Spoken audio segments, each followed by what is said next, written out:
안녕하십니까. 정준영 목사입니다. 2023년 5월 19일 오늘의 말씀은 역대상 1장에서 3장까지입니다.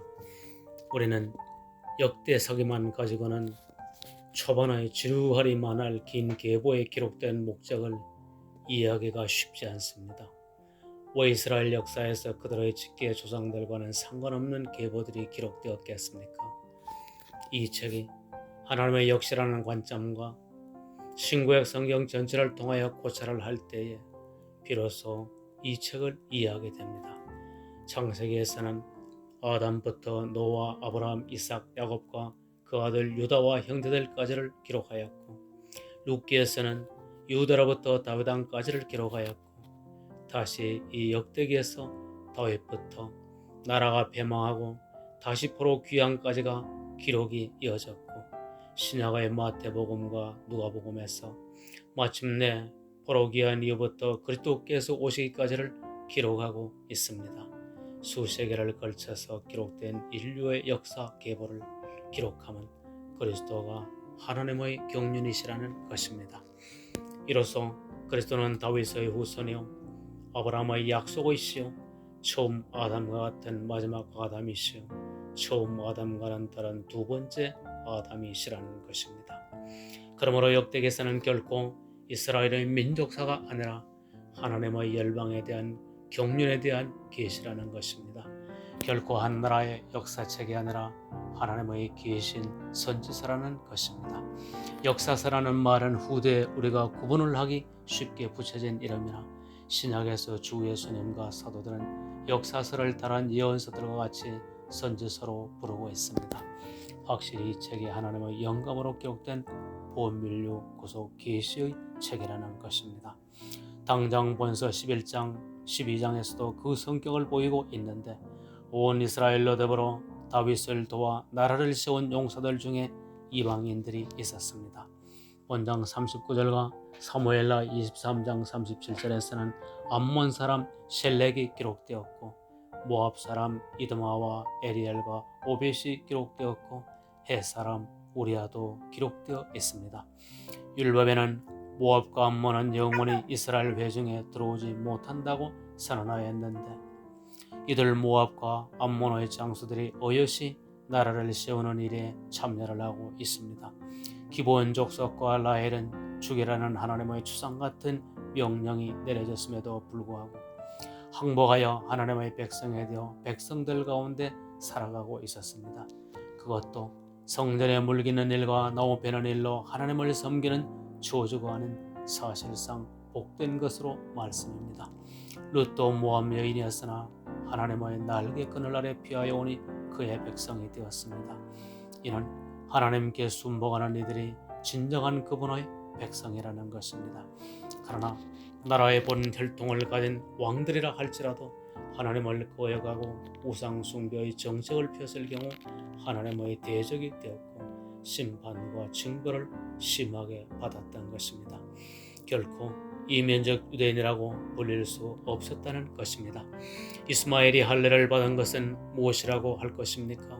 약속의 표지가 할례에 있으면 이삭에게만 해당이 되었을 터인데 이스마엘도 할례를 받았다는 것입니다. 또한 그의 어머니 하갈은 비록 신약에서 비유가 율법과 신의 산으로 되기도 하였으나 천사가 그를 만나주어 하나님의 얼굴을 보았다는 점에서 야곱의 분이엘과도 같은 사건으로 말하고 있습니다. 에돔도 10대 후에는 여호와의 총회에 들어오도록 하였습니다. 솔로몬 성전 봉헌식 때에도 이방인이 하나님의 성전에 와서 경배하도록 허가심이 되었습니다. 확실히 성경은 이와 같이 열방 중에서 하나님을 경외하는 사람은 이스라엘의 혈통뿐만 아니라 온 땅의 족속들 중에서라도 하나님께 나오는 자는 하나님의 백성이라고 간주하였던 것입니다. 이와 같이 역대기서가 유대인의 민족 역사만이 아니라 하나님의 온 세상을 향하신 구속의 경륜적 계시의 역시라는 것입니다.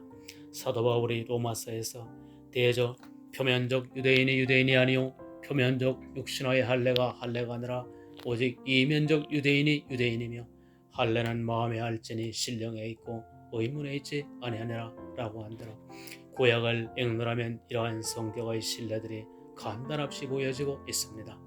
사무엘하 21장 1, 2절은 이와 같은 진리를 역행함으로 인하여 이스라엘이 공경에 처하게 되는 사례를 보여줍니다. 다윗의 시대에 계속 3년 동안 흉년이 들었다. 그래서 다윗이 기도하자 여호와께서 이렇게 말씀하셨다. 이 흉년은 사울과 그 집안 사람들이 기브온 사람들을 죽여 범죄한 때까이다. 그래서 다윗 왕은 기브온 사람들을 불렀다. 이들은 본래 이스라엘 사람들이 아니고 아모리 사람 중에서 남은 사람이었다. 이스라엘 사람들이 그들을 죽이지 않겠다고 약속하였으나 사울은 민족주의적인 열심 때문에 그들을 전멸시키려고 했던 것이다. 라고 기록이 되어 있습니다. 하나님께서 보시는 의보다는 유다 족속의 민족주의적인 열심의 기준으로 사울은 잘못된 정책을 폈다는 말씀입니다. 우리 대한민국을 비롯하여 각 나라와 족속들이 이러한 우를 범하지 않기를 주의하여야 합니다. 이 나라도 민족주의를 외치면 마치 자신들이 애국자인 것으로 착각을 하기도 합니다. 그러나 진정한 내용은 하나님의 의를 따르는 것입니다. 우리는 성경에서 민족주의와 이방 선교에 대한 이야기를 볼 수 있습니다. 이스라엘의 선지자 요나에게 하나님께서 그 큰 성읍 니느웨로 가서 심판에 대해서 선언할 것을 말씀하셨습니다. 요나의 입장은 니느웨는 아수르의 도성입니다. 관계가 좋지 않은 나라인데 가서 하나님의 말씀을 전하라고 하신 것입니다. 이것은 이스라엘과의 관계가 호흡을로를 막론하고 하나님은 그들을 사랑하시며 긍휼히 여기신다는 역사 계시이십니다. 하여서 사도 바울은 자기 나라인 이스라엘을 병탄해버렸던 로마의 전역에 하나님의 사랑과 복음을 전하고 있었던 것입니다. 우리의 주민을 살피면 일본 정부와 일본 국민은 아주 같은 것이 아닙니다. 일본 정부나 과거의 원잡이 어떠든 간에 지금 주께서 일본인들에게 복음을 전하기를 바라시니 한국 교회는 잘못 판단하지 말아야 할 것입니다. 중국 정부와 중국 인민도 같지 않습니다. 중국 인민족 기독교회는 한국 교인의 형제들입니다. 선교와 교회의 협력, 그 옛날 사도행전에서 예루살렘과 유대의 교회가 어려움을 당하였을 때에 이방인 교회들이 부조를 하였던 사랑의 관계를 우리는 잊어서는 아니 될 것입니다. 한중일 국가나 정부는 서로 다룰 수 있겠거니와 교회는 주 안에서 하나이며 서로 사랑하고 연합하여 만국의 선교를 위하여 힘을 합하여야 할 것입니다. 기도드리시겠습니다. 주여, 확실히 구약 성경의 고대 이스라엘의 민족 역사책이 아니라 온 땅을 향하신 하나님의 계시의 말씀이라는 것을 저희는 믿사옵나이다. 또한 하나님의 온 땅을 향하신 도모가 온 족속에게 복음이 전하여지도록 하는 것인 줄로 아옵나이다.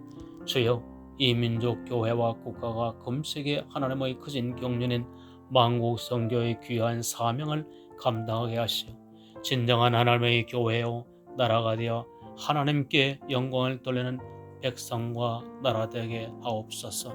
주 예수님의 이름으로 기도드립니다. 아멘.